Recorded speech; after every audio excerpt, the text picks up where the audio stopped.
अब सबै medium to large कम्पनीले फुल अडिट गर्न पर्दैन।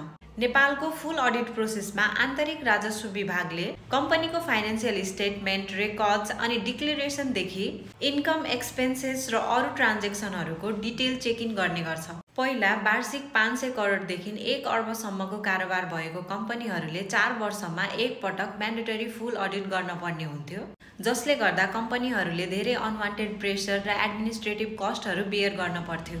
तर अब चाहिँ नेपाल सरकारले रिस्क बेस्ड अडिट सिस्टम ल्याएको छ, जसमा मिडियम होस् या लार्ज सबै कम्पनीमा आइआरडीले कम्पनीको डाटा एनालाइसिस गरेर रिस्क इन्डिकेटर्सहरू हेरेर मात्र फुल अडिटको लागि अप्रोच गर्नेछ।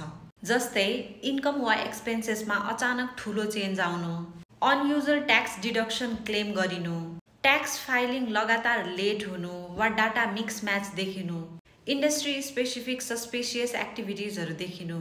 तर हाई रिस्क ट्याक्स पेयर जस्तै ब्याङ्क, फाइनेन्सियल इन्स्टिट्युसन र मल्टिनेसनल कम्पनीजहरू भने चाहिँ अझै पनि म्यान्डेटरी क्याटेगोरीमा नै पर्छ है त। त्यही भएर अब चाहिँ लो रिस्क लार्ज कम्पनीहरू जसले आफ्नो ट्याक्स रिटर्न टाइममै फाइल गर्छ, जसको डाटाहरू एक्युरेट र क्लियर छ, इन्कम एक्सपेन्सेसहरू पनि कन्सिस्टेन्ट छ भने चाहिँ त्यस्तो कम्पनीहरू सधैँ फुल अडिटमा पर्दैन। यही फिस्कल इयर 2081-82 बाट इम्प्लिमेन्ट हुने गरी आइआरडीले असोज मिड सेप्टेम्बरमा डिरेक्टिभ निकालिसकेको छ। यो पोलिसीले केही हदसम्म कम्पनीहरूलाई राहत त दिन्छ, तर कम्पनीको रिस्क लेभल डिसाइड गर्ने पावर धेरै हदसम्म ट्याक्स अफिसरको हातमा हुन्छ, जसले गर्दा इन्कन्सिस्टेन्ट डिसिजन वा मिसयुजको रिस्क ल्याउन सक्छ।